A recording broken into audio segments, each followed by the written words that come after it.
Welcome back into another episode of George in the Jungle, presented as always by Remington Tavern, coming at you live from the Cincy Light Studios. Remington Tavern can be found at 8892 Glendale Milford Road, 45140, where they have their daily happy hour from 3 to 7 p.m., $5 bourbon whiskey Wednesdays, bottle cap bonanza Thursdays from 7 to 9 p.m. You can check them out on Instagram at RemyTavCincy or follow them on Facebook. It's Remington Cincy, Remitav, Cincy with a Y. While you're there, be sure to grab yourself an ice cold Cincy Light on tap and support the athletes that you go to watch at the Cincinnati Bearcats football, basketball, whatever sporting event you might be attending. But with that, we are underway for another Tuesday here, George, and wanted to start things off kind of on a somber note, I guess. As we found out today that Rudy Johnson is no longer with us, passes away at the age of 45. I know they're still trying to figure out what happened. Not looking like any outside sources or influences. Nothing nefarious, I suppose. But yeah, it doesn't sound like foul play. Yeah. And just what a sad deal that, it's a large issue for the NFL with some of these former players and what they go through. The guys who have had concussions and what they go through in retirement.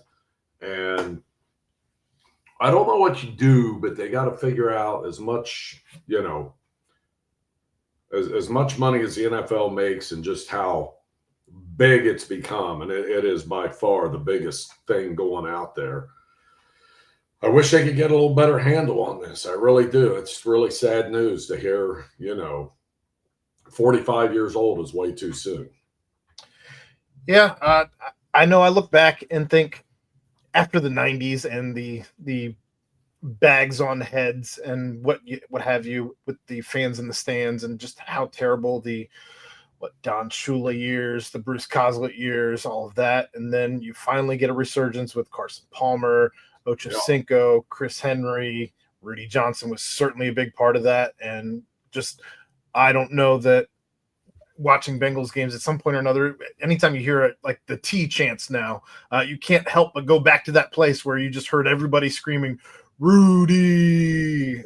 And it was just, it was just a glorious time, really, to be a Bengals fan as we went through as much of the hardships as we did through the 90s and even some of the early 2000s, I guess, as you finally get this franchise underway. Yeah, that team was a breath of fresh air, no doubt about it. Badly needed. The Bengals have been through the depths of what this franchise been through as far as wins and losses with the 90s and the early 2000s. And then that bunch comes in and, Corey Dillon was kind of winding down then and they draft Rudy and he's playing behind him and then he gets his shot and proved to be very good at it and was as good as anyone as the Bengals have had at being just a guy who could finish games for them.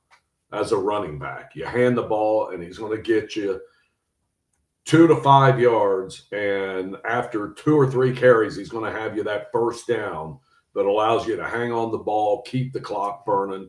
He was a great, great meat grinder when it came to burning the clock for the Bengals. And Marvin used him well in that role too. And there were a couple of years there, I was afraid they were using him too much because, you take a pounding as a running back. But yeah, that guy was a tough guy.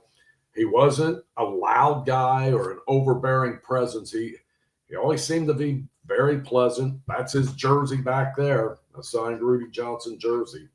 And he was just always a very well-mannered, respectful guy who, once you got in the second half of a football game, was probably one of the meanest dudes out there when it came to trying to run a football and impose his will. He was a strong dude, man, a strong dude, a strong runner. And that was just shocking news. 4th leading rusher in team history, 45 years old. And now he's gone. And, the early indications are it could be another case of a guy that, they want to look at with this CTE thing. Yeah, it makes you wonder if the Bengals had a guy like him right now, would this run game be maybe a little bit better? Hard not to think about things like that as you just kind of reflect. But yeah, gone way too soon, and it's just unfortunate that you just wonder how many of these guys finish their careers and just genuinely don't know what to do. Right. When the lights go out and you're left without everything that you've known your entire life. Right. And that's part of it too. And, that part of it, I feel like the NFL has done a pretty good job of taking care. You're not going to get them all, but Right. They've done better. And now they kind of got to get a better handle maybe on this CTE or mental health, whatever it is, whatever this issue is with these guys who leave the game and end up having things like this happen that lead to their demise. I wish they could just get a better handle on it. And again, you're never going to save everyone, but they've got to make a hell of an effort in that regard, because these guys, I mean, they put their health on the line every week out there playing, for this game. We call it this entertainment. Yes, they get paid handsomely, but they do pay a dear price. Yeah, we see guys starting to wear the enlarged helmets now, even on the field, not just in practice. Yeah. So hope maybe that becomes the saving grace for all of this. But in any case, we do got some sports to talk about here, as the Cincinnati Bengals end up losing in miserable fashion, 48-10 in Minnesota, without Joe Burrow. Obviously, you have Jake Browning at the helm. I guess the worst. Paul Dana put it out there. I don't know. I didn't do any research to find out if they had lost by a larger margin, but he called it the worst loss the franchise ever took. Yeah, that must be the case. It's funny. I was going to double check that too, because I read that Jeff Hobson had that exact same. Then it must be. Yeah. But yeah, Jake Browning, 19 of 27, 140 yards. He has 2 picks to go with his 1 touchdown. They lost 3 fumbles in this one. You have 5 turnovers, and no NFL team has any business winning a game with 5 turnovers. So you kind of put yourself out in this one. You lost the ball legitimately any way that you can think of. I mean, Jamar Chase loses one just going down to the ground. The interceptions were ugly. Yeah, they played poorly in every, even special teams played poorly. With Rico having one that I can think of, punt that was just terrible. Where you start Minnesota off on your side of the field after a punt, and that's right. Certainly on a punt that goes out of bounds. It's certainly not where you want to be. So you lose every facet of the game, really. It was tough to watch. If I didn't have to talk about that game with you, I would have turned it off. It was that bad. I know. And you talk about the Bengals having a lousy punt and Minnesota starting in plus territory there. The Bengals before the half had that situation because of a penalty that moved the ball past midfield. And the Bengals were down 17-3. Get a couple plays off, look like they can make some noise before the end of the half, and then bang, fumbles. It's returned 66 yards as Isaiah Rodgers had just an incredible game and highest grade ever for Pro Football Focus for a player in a game. It was like a 99.9, like almost a perfect score. That play completely, because you still have a chance to go in down 17-10. And then in the blink of an eye, you're down 24-3, and those thoughts are gone. Then comes the Chase fumble not long after that led to more points for Minnesota before halftime rolled around, and it was over. And every facet of the game sucked. There was nothing good on the Bengals side in that game, and the turnovers killed them. Gave them no chance of doing anything in this game, but Aaron, I'm not sure they were going to do anything with or without the turnovers because it was they were that bad. Let me ask you this: they're 2-1. It doesn't feel like they're 2-1. You look at those first two wins and how they got those. Yeah. Are you hitting the panic button? Something's clearly broken right They're now. 2-1, but I think I'm hitting the panic button. Something is clearly broken right now. And, we see today Brian Callahan relinquishing his play calling duties in Tennessee. And I'm looking long and hard at Zach Taylor, wondering, is that the change? Obviously, there's probably not any getting it back once you relinquish that. Like, right. even if you bring in a new OC next year, I don't know if you can ever get it back. That said, I don't know that you're doing the team a service right now by play calling. You have a terrible run game currently. In this one, 21 carries, 53 yards for an average of 2.5. That's not any better than the last two games, as against Jacksonville, you ended up with, what was it? It was 17 carries for 48 with a 2.8 average. And against Cleveland, it was, just as bad, as you have 23 for 46 and a 2.0 average. Right now, I saw somebody put out, well, yeah, the Bengals played against the number 1 and number 5 rush defenses in the NFL. Why do you think they have those rankings, George? It's because you've been so bad at running the ball that you gave them the leg up on the ranking. Right. And we'll see where they are at the end of the year. But my guess is Cleveland will be pretty darn good. But yeah, you're right. When you have a game against a team that can't run the football, your run ranking's going to go way up because you're going to hold them to 50 yards or whatever it was they got Sunday, 53 yards, I think. And we thought the run game would be there this year because you had the threat. Now, Joe Burrow wasn't in Sunday, but he was the previous two games. You had that threat of Chase and Higgins. And so defenses couldn't stack a box. They had to play honest because of all that ability to throw the football, or what we thought was an ability to throw the football. But it hasn't proven out. I mean, this run game, as good as Chase Brown looked in the preseason, and it's not him, but as good as he looked, he had to be getting better blocking then and better everything then. There's nowhere to run. Like, this line is getting blown up consistently. And I don't know what's happened because, yes, they go out and pay for a tackle like Orlando Brown, but his play has not been up to being one of, or considered one of, the better tackles in the NFL. If anything, it's been in the bottom half and closer to the bottom than the middle. Mims is in his second year. He has his moments, but I don't feel he's taken off yet. Then, you got a rookie finding his way. And then when Karras has a bad game like he did Sunday, I mean, the whole thing was just bad. I mean, you could see play after play after play, nowhere to run, guys getting blown up, people whiffing on blocks. There's a problem. They have a big problem with that offensive line. And now, without the magic of Joe Burrow back there, this thing could snowball. We'll see what happens Monday night in Denver. I don't feel good about it at all. Tough place to play no matter what, especially on a Monday night.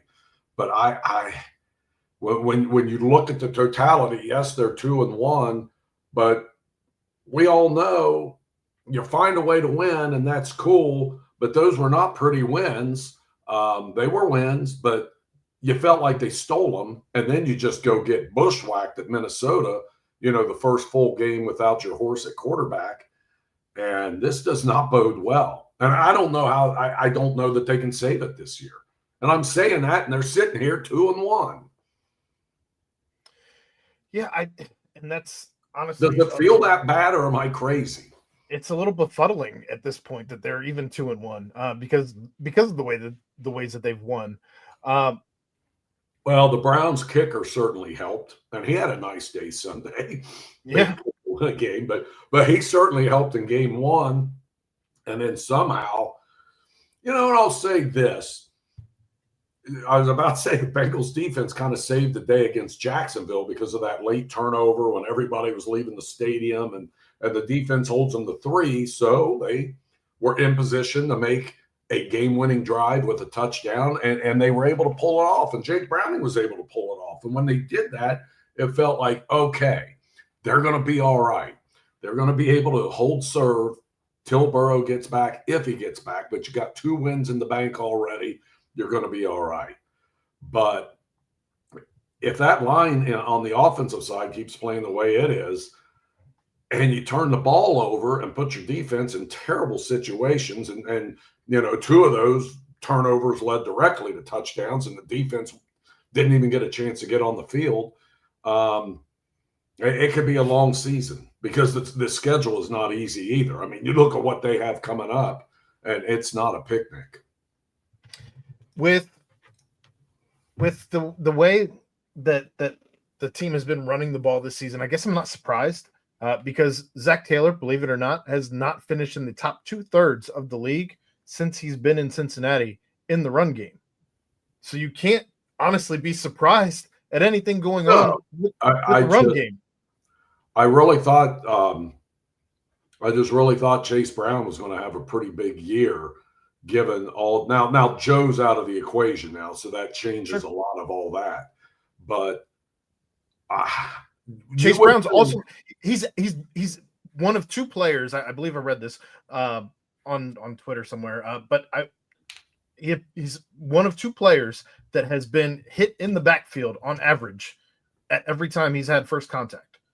No other player, one other player in the entire NFL has that stat. And if you're getting hit on average in the backfield every time you touch the ball, there's no hope for you. Well, I'll tell you, I said the offensive lineman, the tight ends share in that too. Sure. And there was plenty of whiffing going on and getting blown up by them on Sunday as well. And then you start to look at what they have at tight end, and if the guy that's supposed to be their better blocking tight end isn't really having a good year so far, what do you turn to? Because Gesicki's more like a wide receiver. Mm-hmm. I don't know what they have in Noah Fant, but obviously they like him. And he has, until that fumble has contributed and helped. But I don't know, man. It's this, they got Denver, and then I think it's Detroit after that, and then Green Bay, and boy, things could be looking very, very ugly in 3 weeks.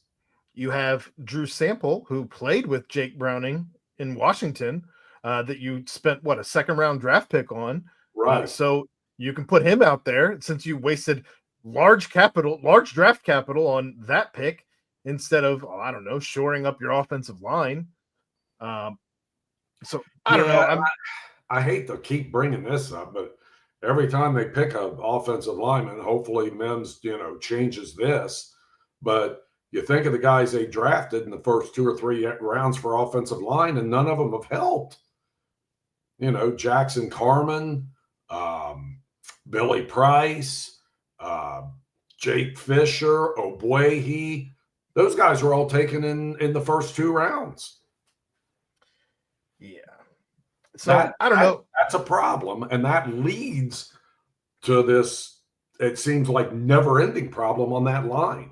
When you whiff on those high draft picks like that, especially when you're really, concentrating on building the line that way.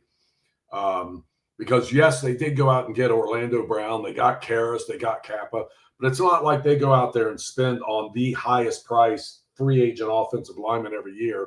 And it seems like even if they do, something goes awry, just like this Orlando Brown thing.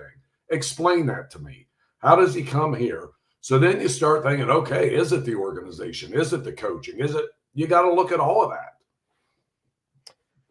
Yeah, I'm with you. And Orlando Brown comes here, and then all of a sudden he's in the bottom half of the league among tackles. I think that, truthfully, if you look at the personnel on this line, I think this might be arguably the best line that has been here under Zach Taylor. And yeah, you're probably right.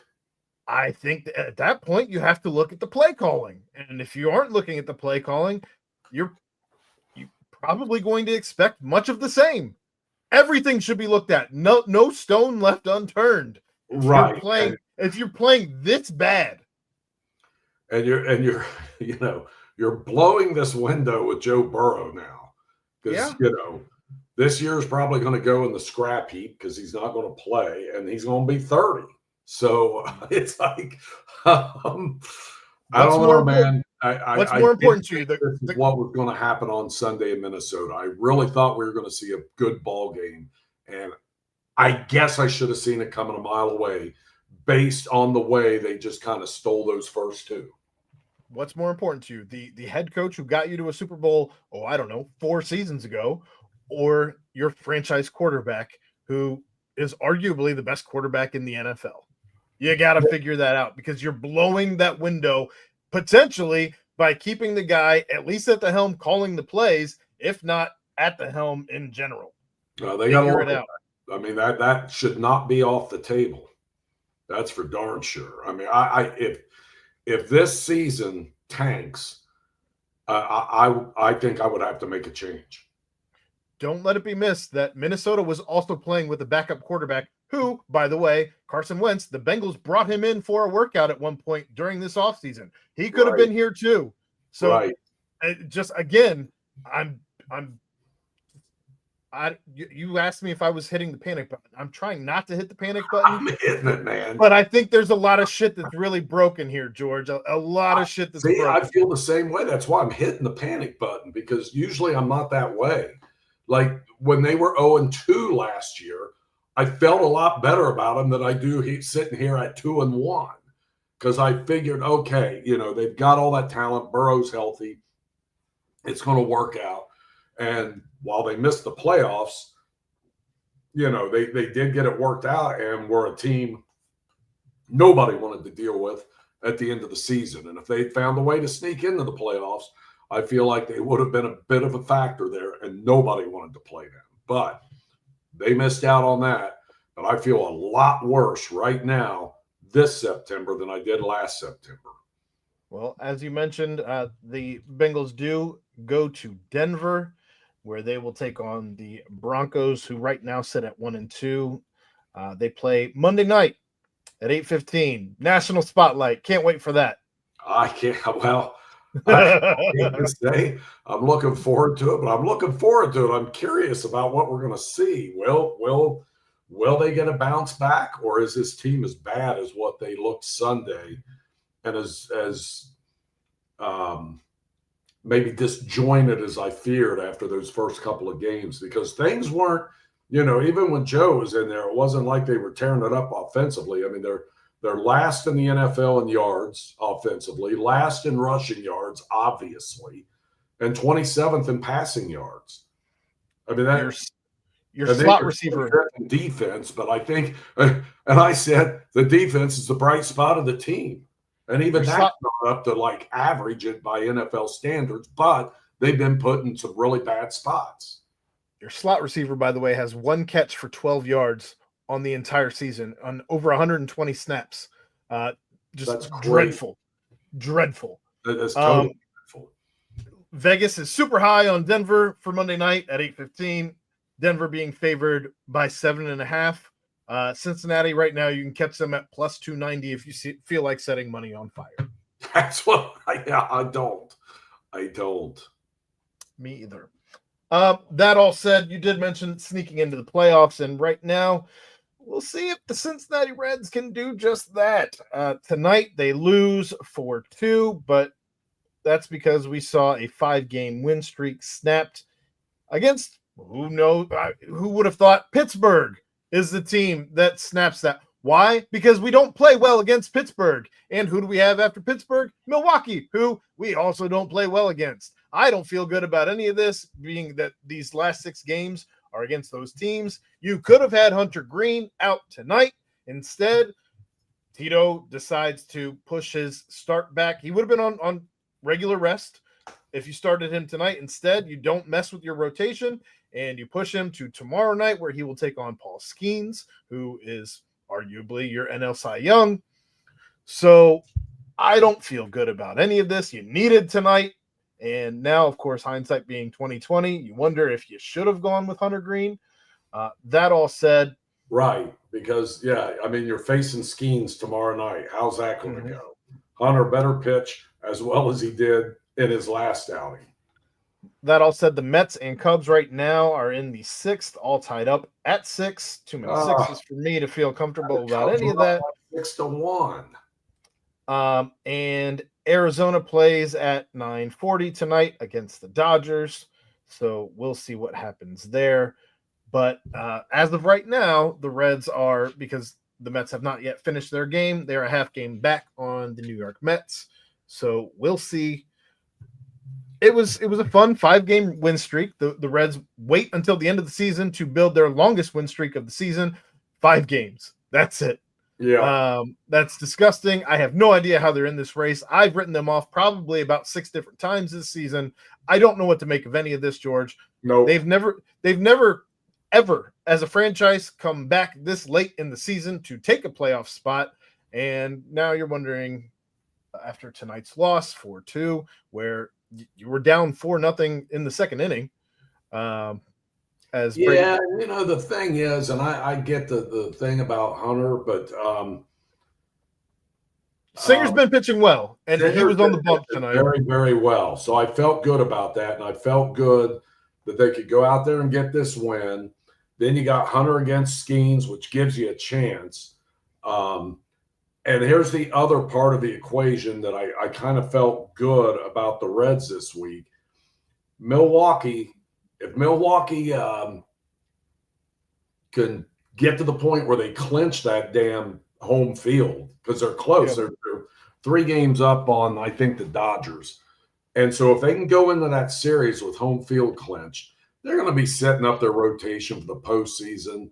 They'll be throwing whoever and whatever out there against the Reds. And I know the Reds historically have done terrible against Milwaukee, but Milwaukee may be coasting this weekend. So that would have worked to the Reds' advantage.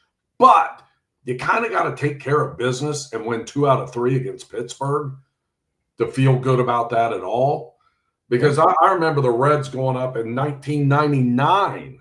All they had to do was win 1 game in Milwaukee to nail down a playoff spot, and they couldn't do it. They got swept in a 3-game series and had to play that extra play-in game against the Mets, and they lost that because Al Leiter threw a great game. And so, yeah, they really needed to win tonight. They really did. But maybe they steal one against Skeens. I don't feel good about it, but we'll see. I'll tell you what, it's going to be a must-see game with those 2 pitchers going at it. Yeah, and, as you kind of still are playing with the idea of potentially being in the playoffs, you wonder if the move of Sal Stewart came too late for several different reasons. Is he, without injury, I don't believe he's eligible for the postseason. And if that's not the case, you also wonder if, I don't know, when you were struggling to hit the ball right before September, if calling him up could have helped jolt something into this lineup. I would have liked to have seen it, because they really were struggling offensively, and maybe you steal a game or 2 there somewhere where he gives you that jolt, and you can afford to lose to the Pirates tonight and not think, oh my God, we're blowing this thing. Yeah. And are the Mets going to keep playing this poorly? I guess so. They've been doing it for a while now. 4-11. So the Reds were 6 games behind the Mets on September 5th. I saw this today. Since then, the Reds have gone 10-5, and the Mets 4-11. They've only won 4 of their last 15 games, and they were down big tonight, but they came back. And I don't know. The Reds had their chance. They still have a chance, but I would have felt a lot better with a win tonight, because now they got to win tomorrow night. For the fans, for the players, I genuinely want this team to make the playoffs. I would feel good for all of them. It would be so fun to watch playoff baseball with the Reds in it. I agree. For the ownership, I desperately don't want them to make the playoffs, George. I don't think that this ownership group should be rewarded with any type of playoff money for the fact that you don't decide to spend any of that money on the team. Yeah. Yeah. I can't sit here and tell them to lose money, but if you're not trying everything you can to win, then why are you in the business? It's maddening to be a fan of both the Reds and the Bengals for very different reasons, yet also for some of the same reasons. And it's almost as if the way that they run these two franchises is antiquated. Still, the Bengals are the Bengals. You wish they would do more with playing with the cap and doing some different things that you see other teams around the league doing. With the Reds, you simply wish they would put money into the cap. Right. Period. Right. Instead of just throwing it, you can't just throw up your hands and cry that you are not a top market team every single year when you see other teams that are. San Diego is not a top market team, but they're investing a hell of a lot. Now, granted, they have nothing in the farm. Their farm is bare. They have traded away everything going in on this. But and they're paying a lot of money right now too. But they have a pretty competitive team. And I'm not saying you necessarily have to go all the way balls to the wall as San Diego did. No, but you could have gone out and gotten a starting outfielder that can hit some home runs and help this corner team. Outfielder. Yes. Yes. And that was a crying need going into the offseason. We knew that. Same could be said for a reliever, a bullpen guy at the trade deadline. And they're very, very fortunate Austin Hayes was sitting out there and they were able to bring him in when they did. And that it's worked out because he's had injury history. And even throughout the course of this season, we've seen him go down with some injuries. So he's got back spasms right now, which I guess he went out and tried to work through them today and said it didn't go well. So his back is him this week. I don't know. Those things are really picky. They'll flare up and you never know when they're going to let go. His back is spasming from carrying the team, George. Probably, yes. Yeah. He's had to do a little bit of that. And they obviously offensively they have really struggled, but that's something that should have been addressed. And will they address it this offseason? I don't think so, but I would sure like to see them do it. But it makes you wonder why in the hell then, if they do that again this offseason, and we'll see, why in the hell would Francona come out of retirement and put himself in the middle of this?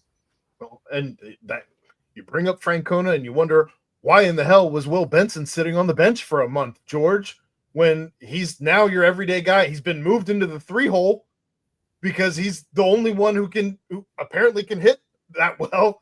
I just Espinal's still on the team for reasons I don't understand. You could have DFA'd him to bring up Sal Stewart right before September, so he's injected into the lineup, seeing MLB hitters and helping you make your playoff push. And yet, here we are.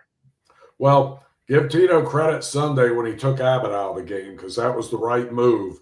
It was the 5th inning and he was at 80-some pitches and gives up a single with 2 outs. And at least he managed that game the way he should have. And it's like, we got to win this game.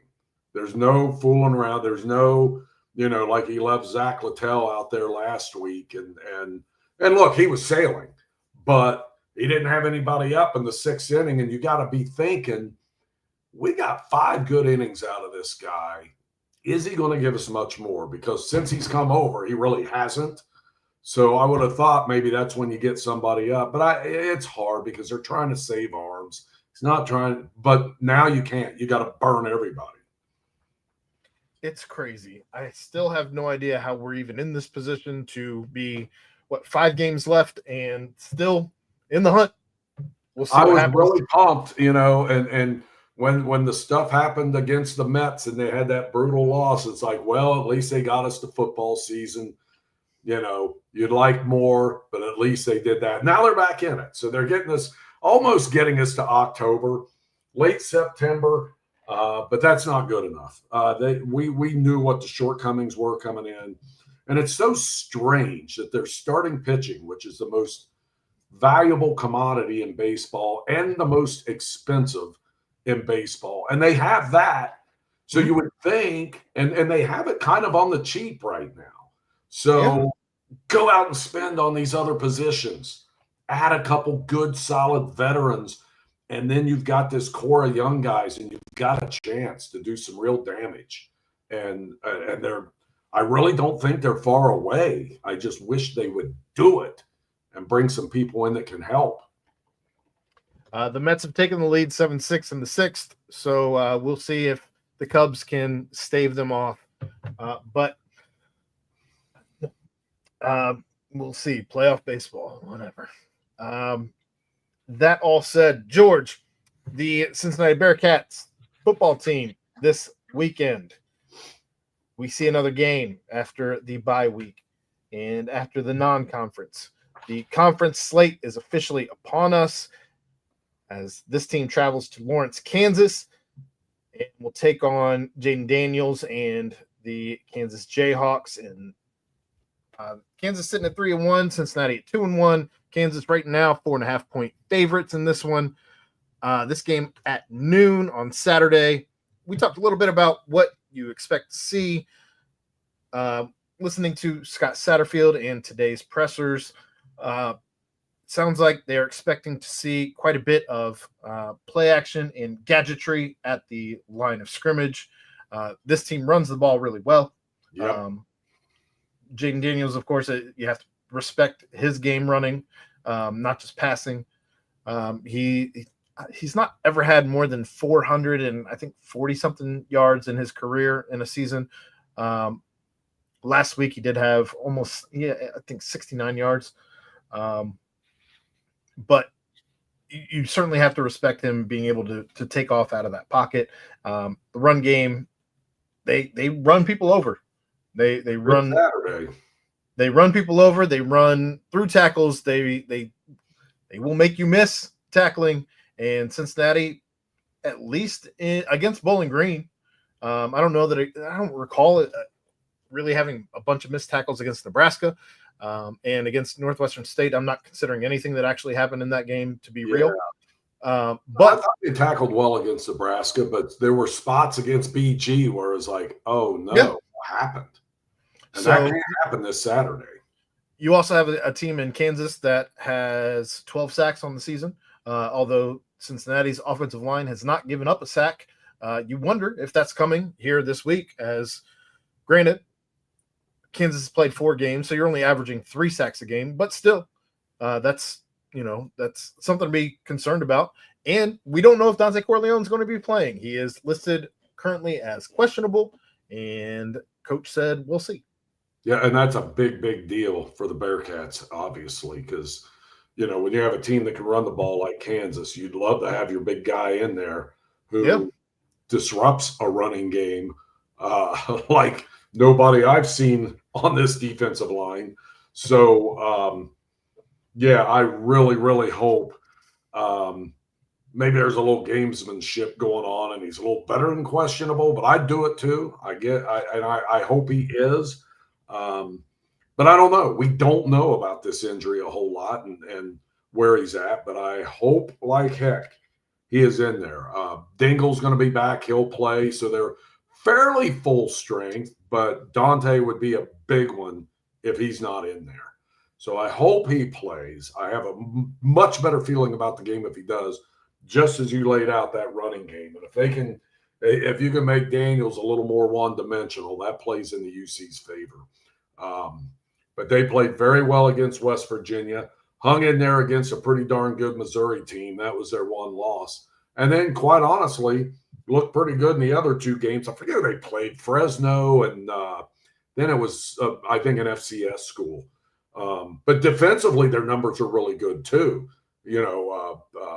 Missouri put up, I want to say 42 points. But the other 3 games, their defenses looked pretty darn good and gave up, 10 on Saturday? Yeah, it was Fresno State, Wagner, Missouri, and West Virginia. And West Virginia, they won 41-10. Missouri 42-31. But it'll be a sold out crowd. It's in that renovated stadium, which looks really cool, by the way. I wonder if it's that impressive from the pictures I saw. It looked really cool. They did a good job with that. And I guess they're just kind of halfway done. They're going to do some other stuff with facilities and all that. But I think most of what we will see of the stadium is already completed. Those light towers are kind of neat too. They have around it. Yeah, it's sold out. Should be roughly about 40,000 fans.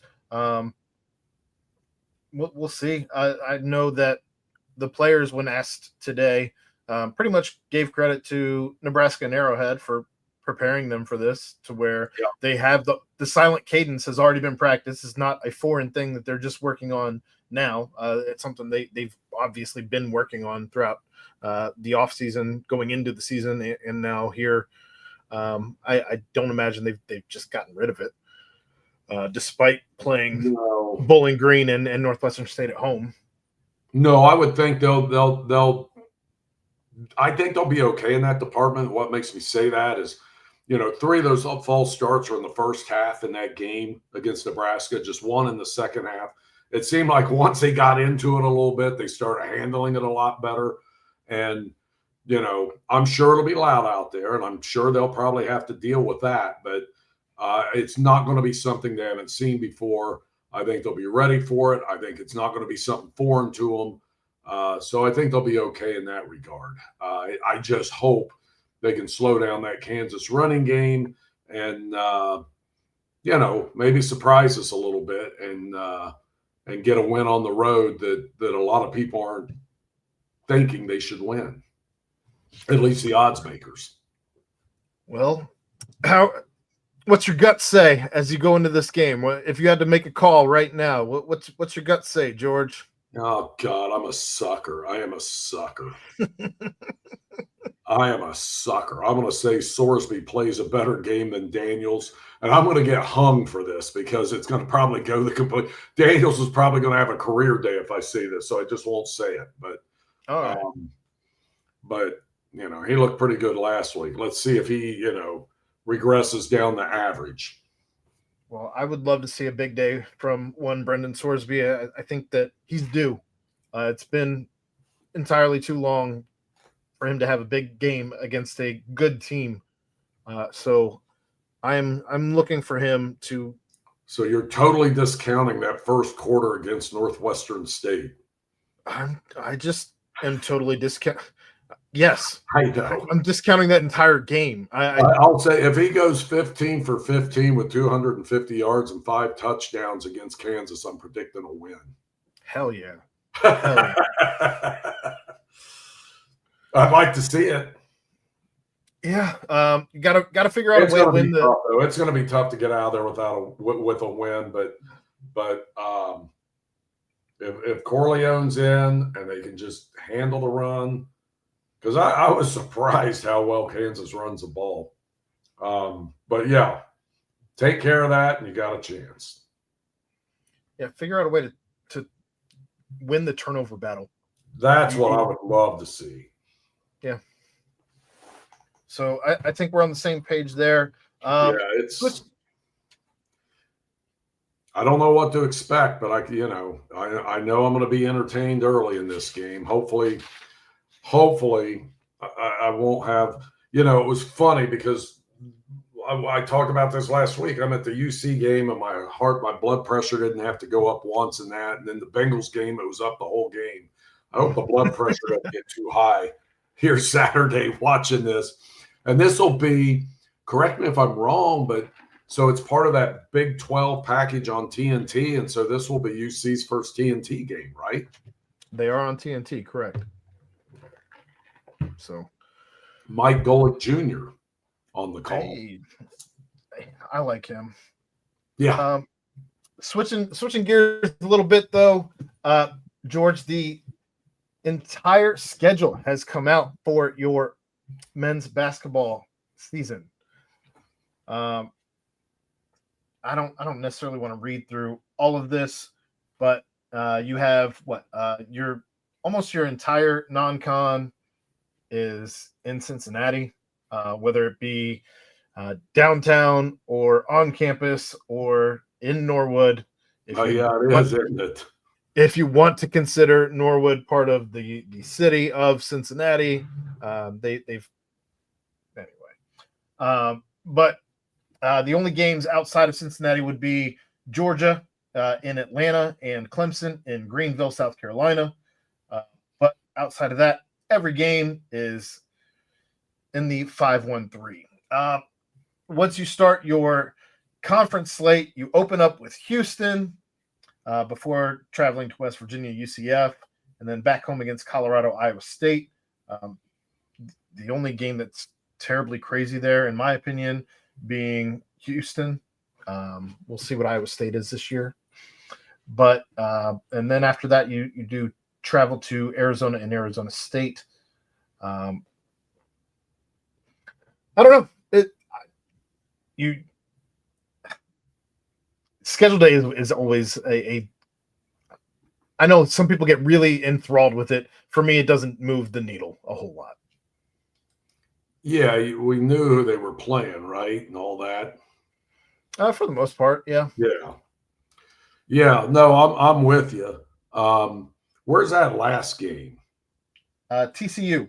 Okay. At TCU. Yeah. No, I mean it's going to be go time in that conference schedule. That's for sure, and they're going to start right at the top with Houston, which. That's always a big game when they come to Cincinnati, so I'm looking forward to that. And that is on the 3rd of January. Is that what I'm seeing? That is on the 3rd of January, yes. Okay. And then you play them again on the 31st of January. So you're done with Houston with January wrapping up. Yeah, I mean, it is what it is, man. Other notable games, I guess Baylor on the 28th, as Dan Skillings will be back in Cincinnati. We'll see how that goes. Kansas, you are at Kansas on February 21st. That's the only game against Kansas on the slate. Outside of that, I mean, who knows who else is going to be good this year? I already talked about Arizona on the 21st. BYU is supposed to be good, right? Yeah, BYU would be March 3rd at home. And that's the only time they play them? It's the only time they play them. Yeah, how about that? So, I don't know. Maybe this is an easy schedule, potentially. I don't think there's any easy ones in the Big 12, but yeah. Well, I guess I say that because you're not playing Kansas twice. Right. You're not playing Arizona twice. You're not playing BYU twice. Right. BYU's home. You got Houston twice, but hey, it's home and home. What the hell? You're not playing Kansas State twice, and Kansas State's kind of been a thorn in your side. Yep.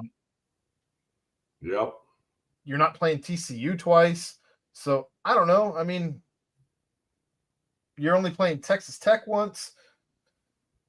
So I guess if you're looking at teams that you've lost against, struggled against, I don't consider UCF being one of those teams. I don't consider Colorado being one of those teams. No. Houston obviously has certainly been a thorn in your side for the better part of the decade. Yeah, Houston has for sure. But beyond that, most teams you only play once. So we'll see how that goes. I'm sure Chad and Dave will have plenty to break down on that tomorrow, and we'll have plenty more to look into as the season edges ever closer. But November 3rd creeping up, and then of course you have 2 exhibition games coming at you before that, as they play in Arkansas, and I don't recall what the other one is off the top of my head. Yeah, you got me. But basketball season right around the corner. Let's switch gears one more time to FC Cincinnati, George. And they played on Saturday? Late Saturday night out in LA. and won 3-2. I've been begging for goals. They gave me goals. Yes, they did. Yep, your boy Brenner had 2 of them. Did I tell you I talked to him on the sideline when he was at the UC game? No. Yeah, For he's real? out. Yeah, he was out just in passing. But he was on the sideline. He came out and he just said, "Go Bearcats" on the mic. What game was that? That would have been Bowling Green. But he was on the sidelines and he was filming, and he stopped and for several seconds while he was filming around the stadium. He stopped for several seconds to film the cheerleaders, and I leaned into him and I said, "It'd be cool if FC Cincinnati had cheerleaders, huh?" And him and his interpreter thought that was pretty funny. That is funny. That is good. But good on him. What part of the game? When did they put him on? I don't know how I missed this at the Bowling Green. It was before kickoff. That's why I missed it. Okay. Yeah. I'm always a last minute Larry. I don't blame you, especially against Bowling Green. So yeah, I like to get in there and watch the band and see the paratroopers come in and all that. But yeah, when you're married, sometimes you're not on your own schedule. You know what I mean? So FC Cincinnati does win. They are still second on the table, 2 points behind Philly. They both played the same amount of games there. Miami still 3 games behind. When do they play these games, George? Yeah, I don't know. They're running out of time. It makes no sense, but I mean, Charlotte is behind FC Cincinnati 5 points back in the standings, so you would think they're going to finish in the top 2. I would think so. Yeah, it's going to be tough to lose that position, and hopefully they don't. And they really should win this Saturday against Orlando at home, but we'll see. I feel like they're starting to play better again. And while Saturday night wasn't perfect, they did a lot of good things in that game. If you'd only been able to beat Philly at the end of August, you'd be potentially looking at playing for another plate. Yeah, I knew that was going to be a big game. Everyone did. That was, that may be the difference maker. But yeah, you play Orlando on Sunday at 7:00. Right now, Cincinnati at +120, Orlando at +180, the draw at +270. Orlando has only won 1 game of their last 5. They had 1 draw in their last 5, whereas Cincinnati has won 3 of their last 5. So we'll see if they're able to pull it off. Obviously, every win counts here as you want to finish in that top 2 and just continue your push towards the playoffs there. But looks like playoffs shouldn't be something that you're in the last week biting your nails wondering if they're going to make it, as opposed to the Cincinnati Reds. So yes, and I am biting nails. Other than that, though, George, what's going on in high school football? Well, Moeller rolls on with a big win over St. X on Friday. And X has got a big game again this week, taking on Elder. Elder played Louisville St. X and won there last week, and now they play Cincinnati St. X. So lots of St. X in the cards for Elder, but they play the Cincinnati St. X.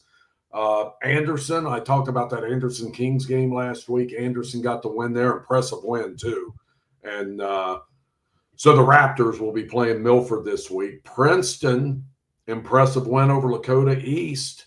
And, Princeton's got that 1 loss to Moeller. And other than that, looking really good. And the defense has allowed a whopping 19 points in its last 3 games. So Princeton playing very well. And here in Northern Kentucky, Highlands beat Ryle last week. The Birds are looking good. They're in Class 4A. Their 1 loss was to Boyle County, probably a team they could see if Highlands stays clean. That could be a team they meet in the state championship. Maybe before that, depending on how these, I almost called them Harbin points. Boy, that's going way back. How that RPI works in Kentucky and where they end up seated. But, yeah, they use that. Also in Ohio, a couple weeks ago, Indian Hill got a big win over Wyoming. That's always a big rivalry.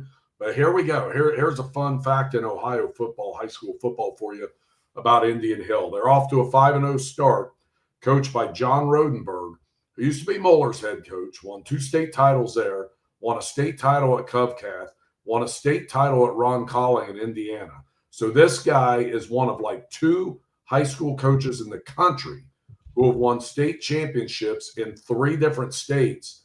And now he's back here in Ohio, and he's been in Indian Hill a few years now. Back here taking over the Braves, but he's got them 5-0, and who knows? Maybe that man will ring up another state title. That'd be something. That's a pretty impressive record right there. That's an impressive resume. Very impressive resume. All right. Outside of that, we have a couple minutes here as we approach the end of our hour, George. Just real quick, wanted to get your thoughts on something going around on Twitter today as Russell Wilson has been I saw that. He lost his starting job to Jackson Dart. There's been Bengals fans clamoring for Russell Wilson. Some think that you could offer even something like a 7th round pick and have him for, I believe the price tag on him would be $2 million for the rest of the season.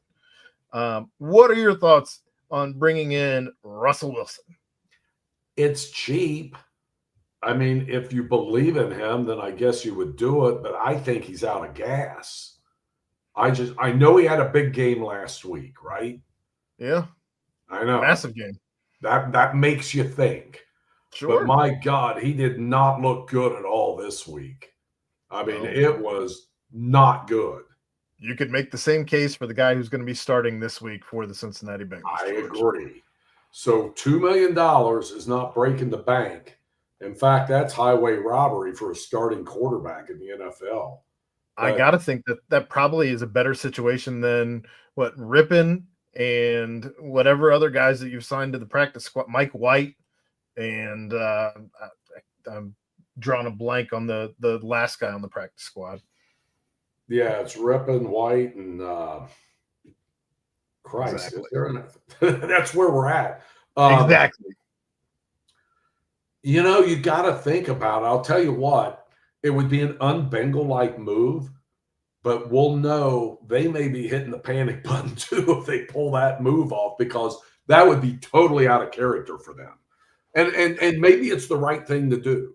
I don't know. I just don't. Russell Wilson had his shot in Denver, and that was just – I thought when he got with the coach out there that they would make some magic happen, and it never happened. And, you know, he looked horrible in that game. Was that Sunday night? Yeah. I was watching him. Yeah. He didn't look very good at all. But he did have that big game a week ago, and I get your point. But I don't see him doing it. But if they do, you better believe there's panic down there in Paycor Stadium. Well, we may be hearing before the season's over, Bengals country, let's ride. Yeah. Let's see. I got a question for you before we go. Yeah. The balls and strike system they're going to use in baseball next year. You like it or not, where you can challenge? After watching tonight's strike zone and not knowing at all when a pitch was being delivered, what a ball and what a strike was, at this point, I am all for whatever gives us an accurate representation. I don't feel like the NFL has quite yet figured it out when we're still wondering if a guy got a first down or not, even though we have chips and balls now and we're able to see where and when the ball passes the line of scrimmage. We still have to go back to the tape, and then it's still left for human error. So we'll right. I don't know. I don't feel like they've quite got it where they want it yet, and I wonder if that was the hesitancy to get it all the way up. Which is why it's not going to be for every ball and strike. It's only going to be upon appeal. Yeah, so, it's like the pitcher, the catcher, and the batter can challenge, and you get 2, but if you're right, you don't lose it. So you start with 2, but right. You still got to be judicious in using it. But when I've seen it used, and where did I see it in some of the preseason games? I guess And Well, I it think was kind of cool. It worked well. I think AAA still use well. AAA, I believe, is using it. Yeah. Yeah, they've But used it in the minors, and it seems to work well. I just wonder how many of these umpires are going to be having an attitude about getting something egregiously wrong and having it called out by an appeal, and then being just mad about it the rest of the game and making just shitty calls or something.